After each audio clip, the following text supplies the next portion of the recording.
And in fact, we're shunned by the entire Arabian world across the Red Sea. It just happens we're also pretty shunned by the Africans. So Sudan is pretty kind of one thing or the other.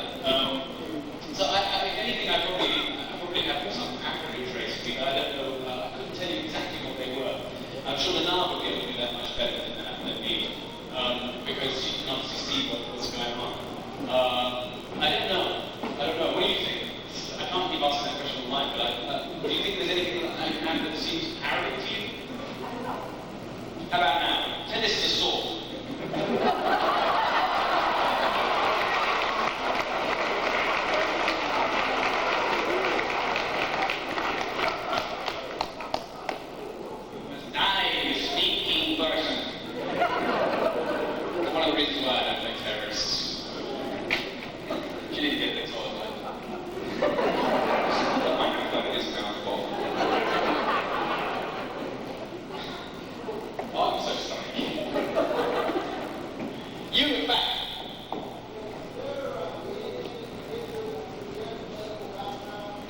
Is there any person in my history that had medical background?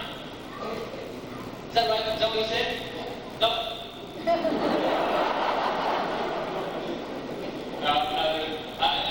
Medical knowledge for the use of Star Trek is almost entirely useless. It has no value. In fact, it's probably more debilitating than it is anything else.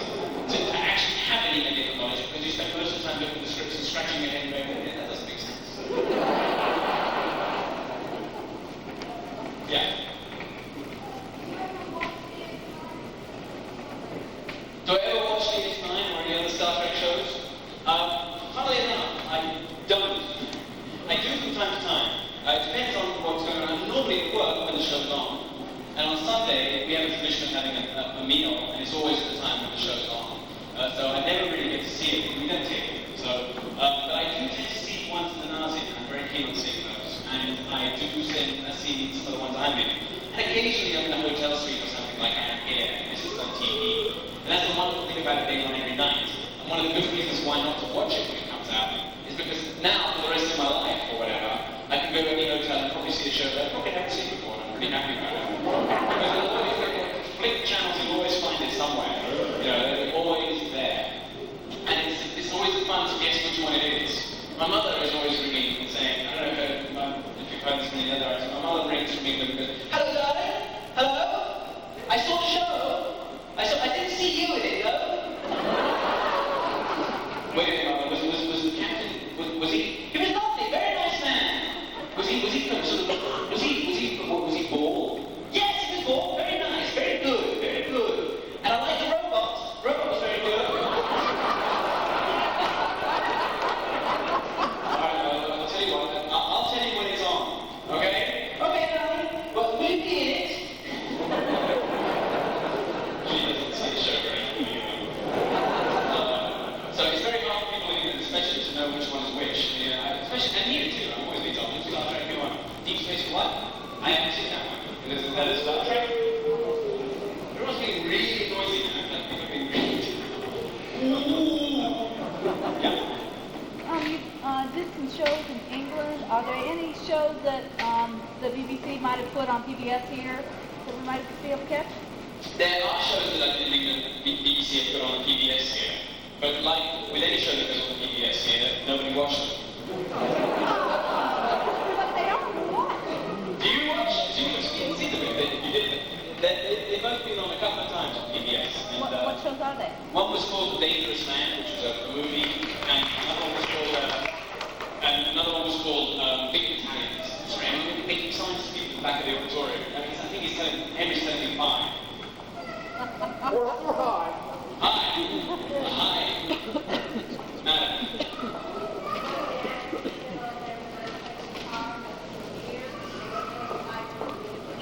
I've been playing with a Shah is played by an actor. What's his name? I'm just not sure. I think not. Shah? No, it's not a guy. Don Rigo is he's very nice. He's very big and very nice. I think he's dead yet? I don't know. All I know is that he's having some liaison with the now, which means he's going to die or he's dead. Any character that gets involved with Kira dies. And that's one of the things that happens on the show. It's like one of the understood things. So Renee is like counting me. He's like, what do you mean again? What do you mean? Oh my God! Look at this scripted. I'm falling off the Kira.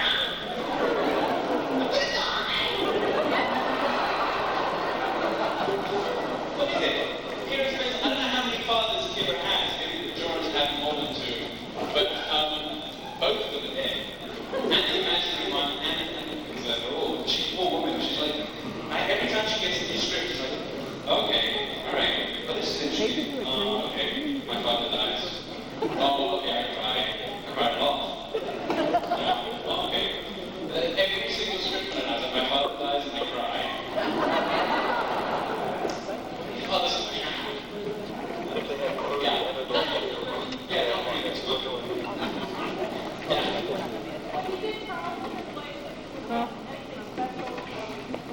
Trials and Tribulations was very fun.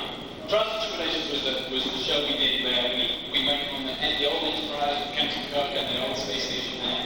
And it was a lot of fun and loads of triples everywhere. And yeah, to me it was a lot of laughs. And working with Colin was fun because we got to have a good time. I think everyone was kind of fun on that show. I remember we were given the old communicators. At least Avery was. We were in the turbo. I might have heard this story. We were in the turbo lift, learning how to use the turbo.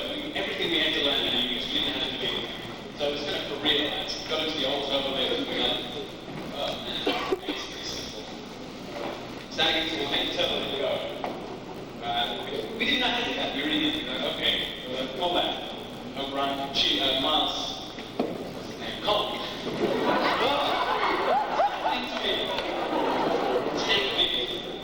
They're not pretty worried when they actually turn to her and go, Kira. Very bad on the Kira.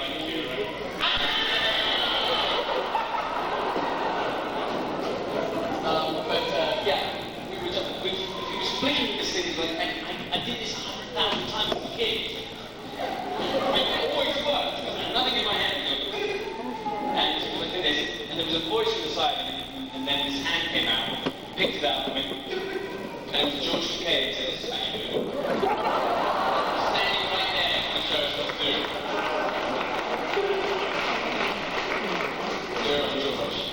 I'm going to ask a question of you because you haven't asked a question yet. And did you even ask a question yet? Oh, either of you. You first and the one behind you next. You thought I was Jeremy Irons? Oh God! Really? Jeremy, like walking on stage, like, just a mention. It's a mention on the outside of the door. I can't think why you walking things. That won't be public.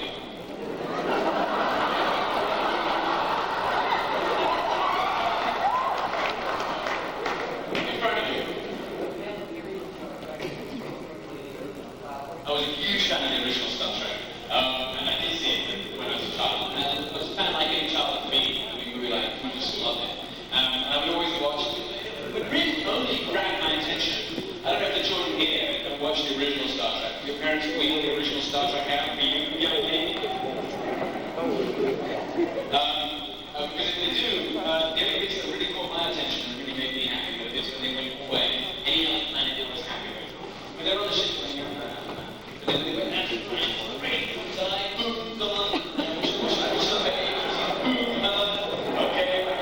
which egg, you're like, ooh, you know, there's always a good egg and a bad egg, there's always an egg that's like, I look really evil, but I'm on your side, and I'm going to help you get out of this mess. So I always love that show. I don't know why, when I see it.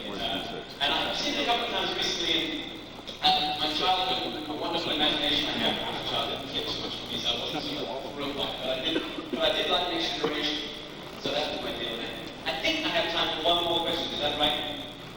One more. One more. I was wondering whether that was one or three. Make it one. Well, I think that's one. So, I'm going to ask you,